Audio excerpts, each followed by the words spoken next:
आइए जानते हैं आज की कुछ प्रमुख अंतर्राष्ट्रीय खबरों को। पहले एक नजर आज की हेडलाइंस पर। 70 साल पहले लिया होता फैसला तो मुल्क बर्बाद ना होता। बजरंग दल पर बैन के वादे पर कांग्रेस से बोले अरशद मदनी।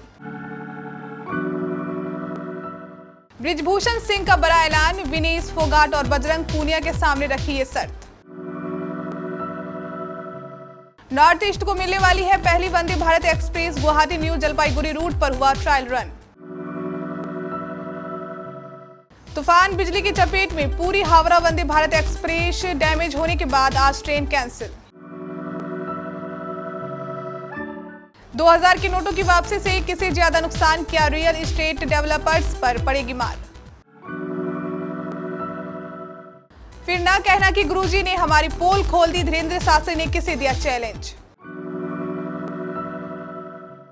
श्रीनगर में आज से शुरू हो रही G20 समिट में बदलाव, अब गुलमर्ग नहीं जाएंगे विदेशी मेहमान। सभी देशों को अंतर्राष्ट्रीय कानून का सम्मान करना चाहिए, चीन से जारी सीमा विवाद के बीच बोले पीएम मोदी। मनोज बाजपेयी की अदाकारी से अमर हुए सोलंकी, सच के हर साथी को देखनी चाहिए फिल्म। और मैच शुरू होने से पहले ही तय थी आरसीबी की हार, रन चेंज में गुजरात का नहीं है कोई तोड़।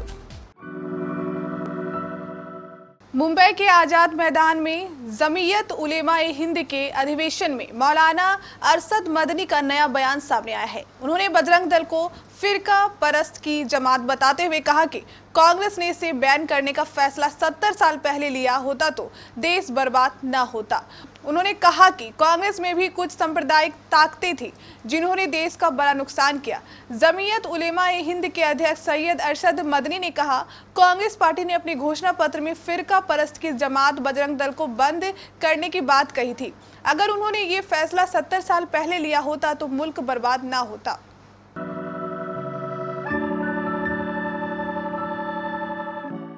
उत्तर प्रदेश के केसरगंज लोकसभा से भाजपा सांसद और भारतीय कुश्ती महासंघ के अध्यक्ष बृजभूषण शरण सिंह ने एक बार फिर अपने ऊपर लगे सभी आरोपों को गलत बताया है। रविवार को बृजभूषण शरण सिंह का एक बड़ा बयान सामने आया है। बृजभूषण शरण सिंह ने अपने फेसबुक अकाउंट पर बयान जारी कर कहा कि वे अपना नार्को टेस्ट, पॉलीग्राफ टेस्ट या लाई डिटेक्टर टेस्ट कराने के लिए तैयार है, लेकिन शर्त यह है कि पहलवानों का भी ये जांच होना चाहिए। पूर्वोत्तर को गुवाहाटी न्यू जलपाईगुड़ी रूट पर पहली वंदे भारत एक्सप्रेस मिलने वाली है। पूर्वोत्तर रेलवे के अतिरिक्त मंडल रेल प्रबंधक संजय चिलवार ने शनिवार को बताया कि 17वीं वंदे भारत ट्रेन असम को पश्चिम बंगाल से जोड़ेगी। इसी गुरुवार को प्रधानमंत्री नरेंद्र मोदी हरी झंडी दिखाएंगे। सप्ताह में 6 दिन चलने वाली ये ट्रेन एनजेपी हावड़ा और हावड़ा पुरी ट्रेनों के बाद पश्चिम बंगाल में तीसरी वंदे भारत ट्रेन होगी। सेमी हाई स्पीड ट्रेन 6 घंटे के भीतर लगभग 410 किलोमीटर की दूरी तय करेगी। वंदे भारत एक्सप्रेस ट्रेन एक बार फिर क्षतिग्रस्त हो गई है। तूफान और बिजली की चपेट में आने की वजह से हावड़ा पुरी हावड़ा वंदे भारत एक्सप्रेस ट्रेन की विंड स्क्रीन क्षतिग्रस्त हो गई और शीशे टूट गए, जिसकी वजह से रेलवे ने आज के लिए ट्रेन को कैंसिल कर दिया गया है। भद्रक रेलवे स्टेशन के प्रबंधक ने बताया कि आंधी तूफान की वजह से ड्राइवर कैबिन के सामने के शीशे और साइड की खिड़कियां क्षतिग्रस्त हो गई है। इसके साथ ही बिजली की आपूर्ति भी कट गई थी। राहत की बात यह रही कि इसमें कोई घायल नहीं हुआ। जब ये घटना हुई उस समय ट्रेन दुलखापटना मंजूरी रेलवे स्टेशनों के बीच में थी। 2000 रुपए का नोट बंद होने से क्या सबसे ज्यादा मुश्किल रियल एस्टेट डेवलपर्स को होगी? ये सवाल शुक्रवार को आरबीआई के फैसले के बाद से उठने लगा है। दरअसल आरबीआई ने ऐलान कर दिया कि 30 सितंबर तक 2000 नोटों को बैंकों में बदलवाना होगा। ऐसे में नकदी को खपाने का सबसे बड़े साधन माने जाने वाले रियल एस्टेट का जिक्र तेज हो गया है। हर किसी को लगता रहा है कि डेवलपर्स के पास इस 2000 के नोट की सबसे अधिक संख्या होगी, लेकिन ये धारणा सही नहीं है। 2016 की नोटबंदी में चोट खाए डेवलपर्स अब नकदी रखने में यकीन नहीं करते।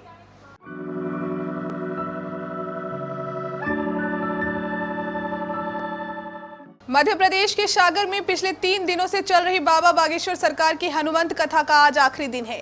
बागेश्वर धाम पीठाधीश्वर पंडित धीरेन्द्र कृष्ण शास्त्री की कथा को सुनने लाखों की भीड़ उमड़ रही है। कथा के आखिरी दिन आज बागेश्वर सरकार अपने भक्तों को दीक्षा दिलाएंगे, जिसमें बड़ी संख्या में लोगों की पहुंचने की उम्मीद है। रविवार को सागर में दिव्य दरबार से बागेश्वर धाम के धीरेन्द्र शास्त्री ने अपने विरोधियों को चैलेंज दे दिया। उन्होंने कहा, हम अपने गुरुजी के प्रताप और बालाजी सरकार के बल पर प्रण लेकर कहते हैं कि कोई भी मजहब या पंथ का व्यक्ति आकर हमारा सामना कर ले, हम ललकार कर उसको बुला रहे हैं। चमत्कार दिखाने वालों को हम पकड़ेंगे भी नहीं और गीला कर देंगे। इसलिए हमारी प्रार्थना है कि हमारे सामने आना तो उतना ही पूछना जितना सुन सको, फिर नहीं कहना कि गुरुजी ने हमारी पोल खोल दी।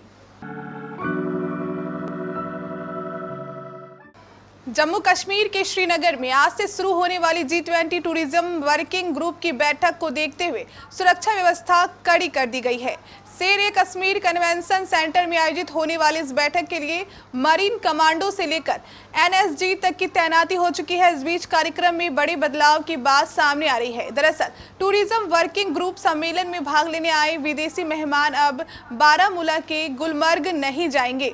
अधिकारियों ने आखिरी मिनट में ये बदलाव किया है। हिरासत में लिए गए ओवरग्राउंड वर्कर के खुलासे के बाद G20 के मेहमानों की यात्रा को पॉज होटल तक ही सीमित किया गया है। प्रधानमंत्री नरेंद्र मोदी 3 देशों के अपने दौरे के दूसरे चरण में रविवार को पापुआ न्यू गिनी पहुंचे। पीएम जापान से यहां पहुंचे, जहां उन्होंने G7 के शिखर सम्मेलन में भाग लिया और दुनिया के कई नेताओं के साथ द्विपक्षीय बैठकें की। इससे पहले पीएम मोदी ने रविवार को जापान के हिरोशिमा शहर में आयोजित G7 शिखर सम्मेलन के सत्र में कहा कि वह यूक्रेन में मौजूदा हालत को राजनीति या अर्थव्यवस्था का नहीं बल्कि मानवता एवं मानवीय मूल्यों का मुद्दा मानते हैं।